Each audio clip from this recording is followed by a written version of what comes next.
तो दोस्तों सेबी को मार्जिन के साथ खेलने की बहुत आदत है। रिटेल ट्रेडर जब मार्जिन का इस्तेमाल करते हैं, पहले इंट्राडे में उसको ख़त्म कर दिया और अब डेरिवेटिव में इसको ख़त्म करने की कोशिश है।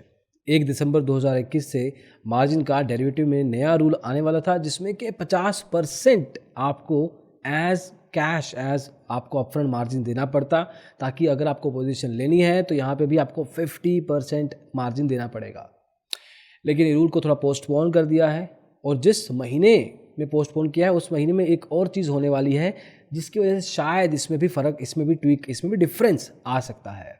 क्या है ये सारा मामला, क्यों मार्जिन रूल के पीछे पड़ा है सेबी, इस वीडियो में देखने की कोशिश करेंगे। तो आइए शुरू करते हैं।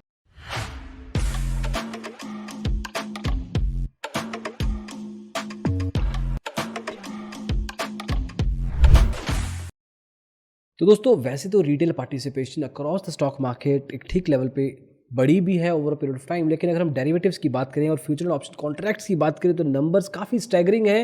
रिटेल ट्रेडर के हाथ में अच्छा खासा मार्केट शेयर है। फॉर एग्जांपल अगर आप देखेंगे ध्यान से, अभी डेटा आपके सामने स्क्रीन पे आ जाएगा। ओवरऑल इंडेक्स में लॉन्ग कॉल 69%, 70% के करीब, 67% इंडेक्स शॉर्ट कॉल्स अगर ऑप्शंस में बात करें तो। वहीं पे इंडेक्स में लॉन्ग पुट 60% और इंडेक्स में शॉर्ट पुट करीब 71% का मार्केट शेयर है। इंडेक्स लॉन्ग फ्यूचर में 55%, इंडेक्स शॉर्ट ऑप्शंस में 45% और स्टॉक फ्यूचर्स की लॉन्ग पोजीशंस 54%। मतलब आधी से ज़्यादा market retail trader, retail investor संभालता है, कई बार तो 70% भी। तो एक तरीके से अगर रिटेल ट्रेडर इस सेगमेंट से हटा तो ये सेगमेंट में ज़्यादा वॉलेटिलिटी या लिक्विडिटी या इंटरेस्ट रहेगा ही नहीं। मतलब इंटरेस्ट नहीं रहा तो ब्रोकर के लिए पैसा भी नहीं रहेगा। अगर 70% अगर आप ट्रेड ही हटा देंगे तो जो 1000 ट्रेड होती थी वो शायद 200 या 250 या 300 ट्रेड रह जाएंगी, और वो भी ज़्यादातर इंस्टीट्यूशनल लेवल पे।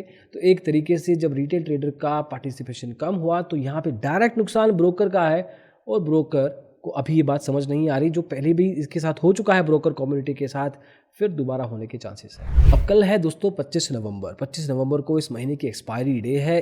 इन्होंने क्या किया कि उससे 1-2 दिन पहले ही ये बोल दिया कि अभी 1 दिसंबर को जो रूल लेके आने वाले हैं ना, मार्जिन को लेके, फ्यूचर एंड ऑप्शंस को, लॉन्ग एंड शॉर्ट पोजीशंस को लेके, जहाँ पे 50% मार्जिन आपको देना पड़ेगा, उसको थोड़ा रोक देते हैं, उसको डिले कर देते हैं। अभी डिले कर दिया है 28 फरवरी 2022 तक, मतलब 2 महीने का डिले डाल दिया। और कहा है, क्यों कहा है कि डेफरमेंट इसलिए की है क्योंकि एक तरह से मार्केट में पॉजिटिव सेंटीमेंट आएगा, एक तरह से रूल के आने से जो डेरिवेटिव ट्रेडिंग में ट्रिमिंग हो सकती है उससे बचा जाएगा। जब आपको पता है कि मार्केट सेंटीमेंट इस रूल के आने के कारण नेगेटिव है तो ला ही क्यों रहे हैं। एट द सेम टाइम इस रूल के कारण अगर मार्केट में एक तरीके से पार्टिसिपेशन पे भी फ़र्क आएगा, then why are you bringing in the first place. Why are you bringing इनका रीज़न ये है कि मार्केट को सेफ बनाना है। लोग बिना सोचे समझे put and call options, future contracts buy and sell कर रहे हैं, उनको पता नहीं कि वो क्या कर रहे हैं। उन सबको पता नहीं है आप वो सब क्या कर रहे हैं, लेकिन आपको ज़रूर पता है कि आप क्या कर रहे हैं, और आपको ये भी पता है कि वो क्या कर रहे हैं। That is kind strange and too much to ask, जो भी डिसीजन ले रहे हैं सेबी के बैक डोर्स में। और इस बार तो दिक्कत ये भी हुई है कि जिस तरह से पिछली बार मार्जिन रूल के इम्प्लीमेंटेशन के चक्कर में धीरे धीरे बस एक हवा उड़ी थी, कभी एएनएमआई बीच में आता था, कभी कुछ। इस केस में एसोसिएशन ने ज़्यादा कुछ तवज्जो दी नहीं है, लेकिन ब्रोकर्स थोड़ा सा पहले ही कॉशियस होकर चल रहे थे।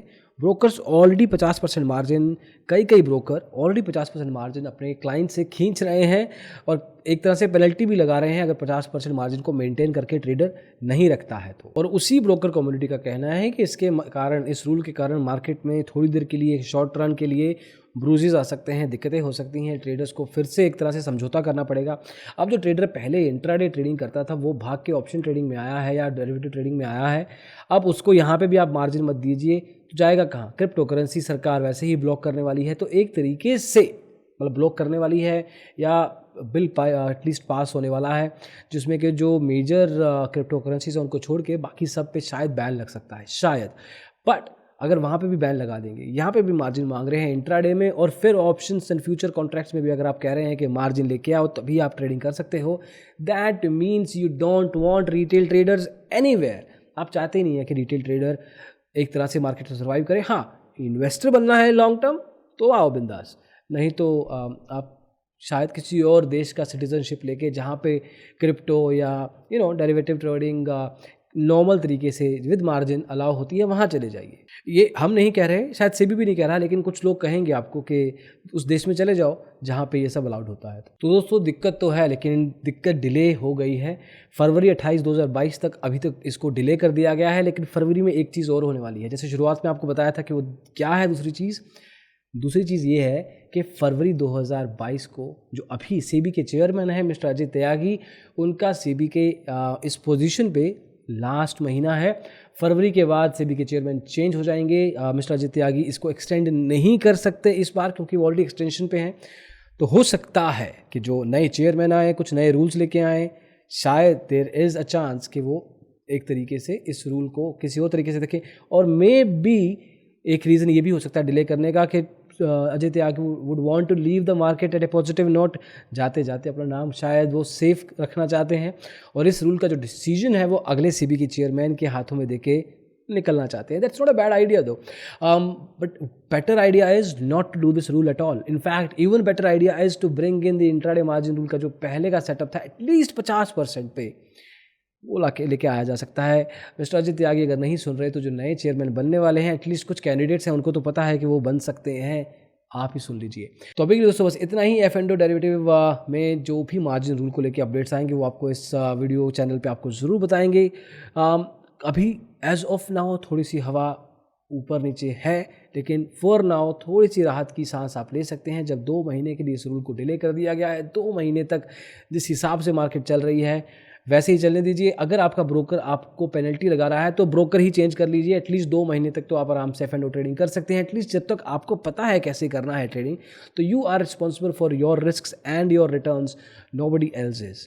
तो change your broker if you think your broker is फालतू का बिना बात के पेनल्टी आप पे लगा रहा है। तो make sure that there are a few brokers who are still allowing you to trade, because अभी कोई फॉर्मली रूल इंप्लीमेंट नहीं हुआ है। एज ऑफ नाउ इतना ही दोस्तों। कुछ भी क्वेश्चंस, डाउट्स, क्वेरीज हैं आपके तो कमेंट सेक्शन में पूछ सकते हैं। सब्सक्राइब कीजिए हमारे चैनल को। स्टॉक मार्केट को लेकर जो भी नई चीज़ें होती हैं यहाँ पे डिस्कस होती हैं। आप ही के लिए इतना ही। Thank you so much. Take care. Bye bye.